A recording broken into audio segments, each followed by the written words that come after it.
পুদুচেরির বাড়িতে পুলিশের হানা, জিজ্ঞাসাবাদের নামে পরিবারকে হেনস্থার অভিযোগ। বিজেপিকে আক্রমণে সিজেপি মুখপাত্র সৌরভ দাস। পুদুচেরি পুলিশ আমার বাড়িতে এসেছিল, পরিবারের সদস্যদের নানা ধরনের জিজ্ঞাসাবাদ করেছে। কেন এই হয়রানি? কে নির্দেশ দিয়েছে? কি উদ্দেশ্যে? এটা কি আইনি প্রক্রিয়া? এটা কি আইনি প্রক্রিয়ার অংশ? পুলিশের এই পদক্ষেপের কারণ নিয়ে প্রশ্ন সৌরভ দাসের। পুদুচেরির বিজেপি সরকার কেন আমার পরিবারকে ভয় দেখানোর চেষ্টা করছে? পুদুচেরি সরকারের চরিত্র এমন নয়, কেন্দ্রীয় সরকারের নির্দেশেই এসব করা হচ্ছে। ভয় দেখিয়ে আমাকে চুপ করানোর চেষ্টা সফল হবে না, এতে আমি দমে যাব না। এমন আচরণ একটি উন্নত ব্যবস্থা গড়ে তোলার ক্ষেত্রে আমাদের সংকল্পকেই আরও দৃঢ় করবে। এমন এক ব্যবস্থা যেখানে পুলিশ গুন্ডাদের মতো আচরণ করবে না, বরং আইন মেনে চলবে, বললেন সৌরভ দাস।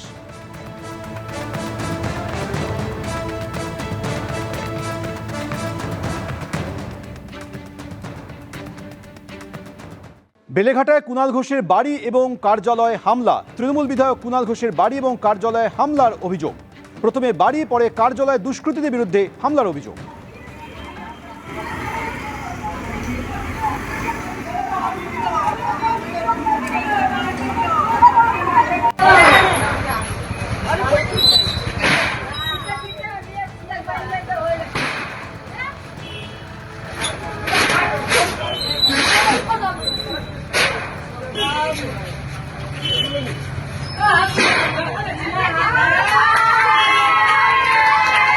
কথা বলবো অনির্বাণ বিশ্বাস আমাদের সঙ্গে রয়েছে। অনির্বাণ, কারাই হামলার সঙ্গে জড়িত? পুলিশে কি কোনো অভিযোগ দায়ের হয়েছে?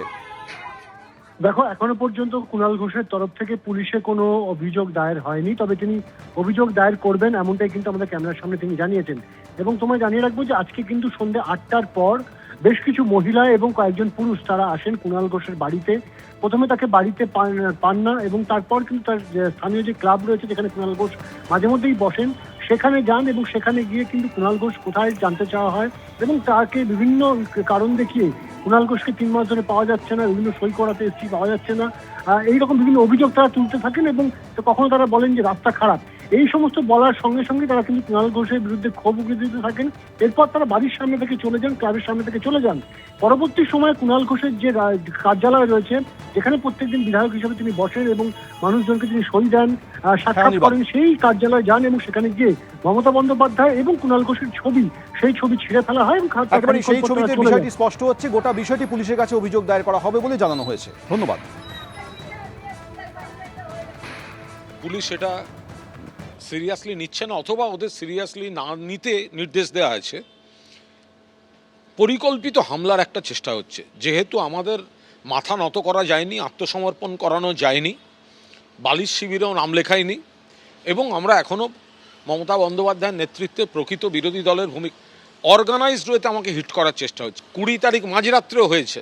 আমি সেগুলো সবসময় কখনো নিজে লিখেছি, কখনো ফেসবুক, কখনো এক্সে কলকাতা পুলিশকে ট্যাগ করে লিখেছি। দেখা যাচ্ছে তারা আমাদের এলাকার লোকই নয়, ওয়েট করছিল এবং সন্ধ্যাবেলা তারপরে এই হামলাটা চালিয়েছে। যারা এসছে তারা তো একটা পরিকল্পিত টার্গেট করে, কারণ তারা সইয়ের জন্য আসেনি, কারণ আমার এখানে সই পড়ে থাকে না। অমুক রাজনৈতিক দল করেছে অন্য, আমি সেটা বলছি না। এখন অমুক রাজনৈতিক দলের কোনো সাহায্য কেউ নিয়ে এমন কেউ করেছে বা এমন কেউ করতে পারে, যা আমার উপস্থিতি বা আমার সক্রিয়তায় যাদের অসুবিধা হচ্ছে তারাই এই কাজটা করবে। এবিপি আনন্দ, এগিয়ে থাকে, এগিয়ে রাখে।